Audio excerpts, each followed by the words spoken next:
Empecemos dándole la bienvenida a todos los presentes, espero que todos estén muy bien. La charla de hoy va a tratar sobre los planes del presente siglo en la ciudad de Nueva York.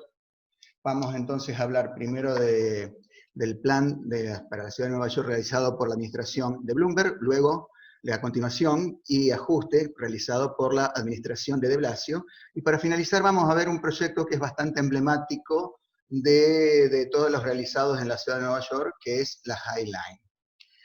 La ciudad de Nueva York tiene una población de 8,5 millones de habitantes en 830 kilómetros cuadrados, lo cual significa una aglomeración de personas bastante importante y muy densa, sobre todo para los parámetros de lo que es estado de las ciudades típicas norteamericanas. Se divide en 5 distritos o boroughs: Manhattan, el principal, el origen de la ciudad, que tiene 1.700.000 habitantes; Brooklyn, que es el borough más poblado, con 2.600.000; Queens, el de mayor superficie y mayor diversidad, y es el que está llamado a ser el borough más poblado con el tiempo; The Bronx, cuya característica, con 1.400.000 habitantes, tiene la característica de ser el que tiene mayores diferencias sociales. Hay sectores, barrios muy acomodados, y hay otros sectores en el sur que tienen un índice de desarrollo humano similares a los que pueden ser Jamaica o países africanos. Y el último, la cenicienta Staten Island, que solo 500.000 habitantes tiene, y es la que tiene, es más homogéneo, un perfil más de clase media, y es también el menos conocido. Esta ciudad es el centro de un área metropolitana que involucra 4 estados y que alcanza 25 millones de habitantes en 25.000 kilómetros cuadrados, que a su vez es el centro de una megalópolis, llamada la megalópolis del noreste o Bosworth. El nombre deriva de que involucra desde los suburbios nortes de la ciudad de Boston hasta los suburbios del sur de la ciudad de Washington. Por lo tanto, estamos hablando de 5 ciudades millonarias: Washington, Baltimore, Filadelfia, Boston y, por supuesto, Nueva York, y involucra también a 10 estados. Para que tengan una idea, tiene una superficie aproximada de 130.000 kilómetros cuadrados. Esto es similar a la superficie de la provincia de Santa Fe. Y esto representa un 2% de la superficie de los Estados Unidos. Pero este 2% tiene el 17% de la población, o sea, 60 millones de habitantes. Y entonces, este 2% de la superficie, con la población del 17%, produce 1/3 de toda la riqueza de los Estados Unidos. Entonces, el PBI es fabuloso de esa región. Estamos hablando de una aglomeración, no solo de muchas personas, sino de mucha riqueza, mucha cultura, todo eso. Imagínense que si esta megalópolis fuera un estado independiente, sería la tercera economía del planeta, luego de China y Estados Unidos sin ellos, y superando a Japón y Alemania. Hay 3 palabras que utilizamos para definir a la ciudad, y es dinamismo, diversidad y densidad. Cuando hablamos de dinamismo, hablamos de que la ciudad está en constante cambio. Este cambio se verifica no solo en su forma urbana, cuando uno lo puede ver en los edificios que cambian, sino también cómo van cambiando los barrios, las calles, los parques, que no es otra cosa, y como decimos siempre, espacio, sociedad. O sea, esta forma física es el reflejo de un dinamismo social, cultural, artístico, de todo tipo, fenomenal. Cuando hablamos de diversidad, voy a dar 2 datos para hacerlo un poco, más gráfico. En las escuelas públicas de la ciudad de Nueva York, hay estudiantes que hablan 180 lenguas diferentes. Y también en la ciudad se editan más de 150 periódicos en lenguas diferentes. Es un universo que está en esta ciudad. Este plano nos puede dar bastante idea del tema. Cada punto representa 5.000 personas, y están divididas y más o menos, ahí podemos ver en rojo los blancos, los latinos un 28%, que ya es un 30%, negros, o para ser más políticamente correctos, afroamericanos, el 25%, un 12% de asiáticos y un 5% de otros. Pero también otra cosa que podemos apreciar, que salvo en el distrito de Queens, que se mezcla mucho la cosa, el resto de las áreas están, digamos así, como una tela de retazos. Son pedazos, barrios blancos, como el que vemos aquí, casi toda esta parte de Manhattan, barrios más negros, el Harlem, un barrio chino, que a nivel información, en población es el cuarto barrio chino más importante de Nueva York, porque hay 3 barrios chinos más grandes en Queens. Y así, de esta forma, podemos entender que es una ciudad muy diversa, pero no desde el punto también del concepto del crisol de razas, sino más bien así, una tela de retazos, un patchwork. ¿Y por qué decimos densidad? Decimos densidad porque todo este universo del que estamos hablando, toda esta fenomenal riqueza, toda esta fenomenal riqueza cultural, todo esto que es tan importante y que hacen de Nueva York la ciudad más famosa del planeta, se ubica en una superficie no mucho mayor de la que podemos ver la superficie de la ciudad de Santa Fe. Ahí tenemos superpuesta el relieve del área del ejido municipal de nuestra ciudad, o sea, los casi 270 kilómetros cuadrados que involucran 450.000 habitantes de nuestra ciudad. A mí me gusta decir que, fíjense, podemos decir que la cancha de Colón está donde está el World Trade Center, y la avenida, el límite de la ciudad, que es el límite del área donde ustedes están trabajando ahora en el taller, coincide prácticamente con la mitad del Central Park y donde vemos el edificio del Metropolitan Museum. O sea que todo un universo de gente, de vivencias, de culturas, de arte en ebullición, casi se puede decir que está encerrado en un espacio que no es mucho más grande que el de la ciudad de Santa Fe. Y ahí podemos ver también y ver cómo el área nuestra y la geomorfología fluvial de la ciudad de Santa Fe, tal marcada por los ríos, no es tan diferente en definitiva de la geomorfología fluvial y marítima de Nueva York.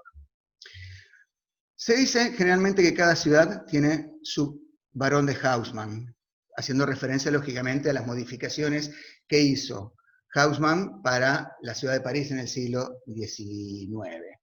Aquí también hubo una persona que marcó prácticamente definitivamente la ciudad y fue Robert Moses. Moses no tenía formación académica ni de arquitecto ni de urbanista, sino que era básicamente un burócrata, digamos, era abogado, licenciado en ciencias políticas, pero era un funcionario público, pero durante más de 30 años fue el amo y señor de la obra pública en la ciudad de Nueva York.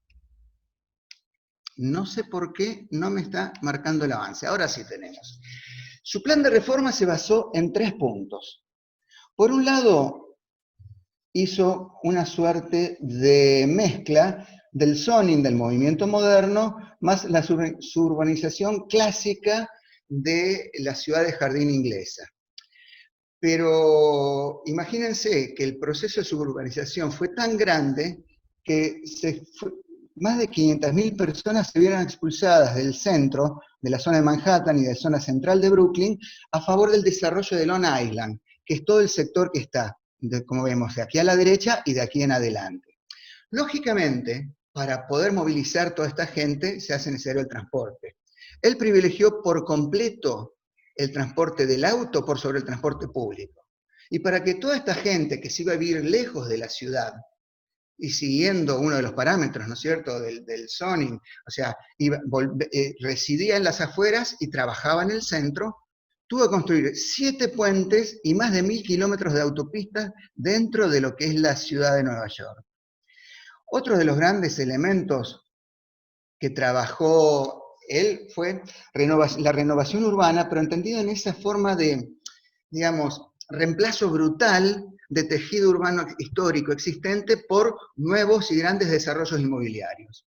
De este modo, hubo varias cuestiones emblemáticas que se han realizado durante el periodo en que él, insisto, fue el factotum de la ciudad.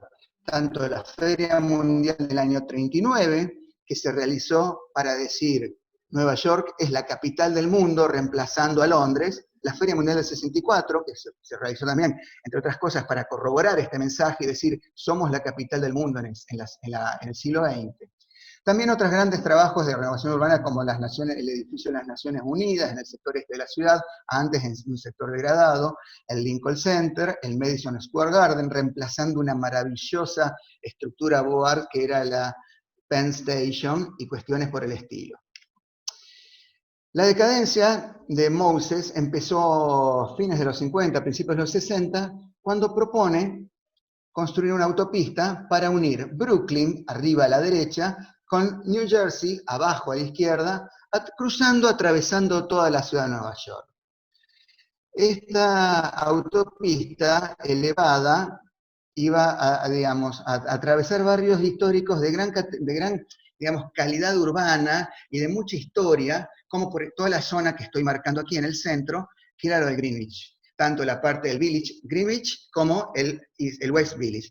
Y entonces hay gente que afirma, historiadores, que afirman que la mejor acción de Robert Moses fue justamente la reacción que logró. Y la reacción fue movimientos comunitarios, movimientos sociales, movimientos barriales muy fuertes, que fueron encabezados por otra persona que tampoco tenía formación académica, ni en urbanismo ni en arquitectura. Era periodista y se llamaba Jan Jacobs. Entonces podemos decir, a nivel historieta, como vemos aquí, que prácticamente tenemos un supervillano, que es Robert Moses, que decía, aquellos que pueden, construyen, aquellos que no, critican.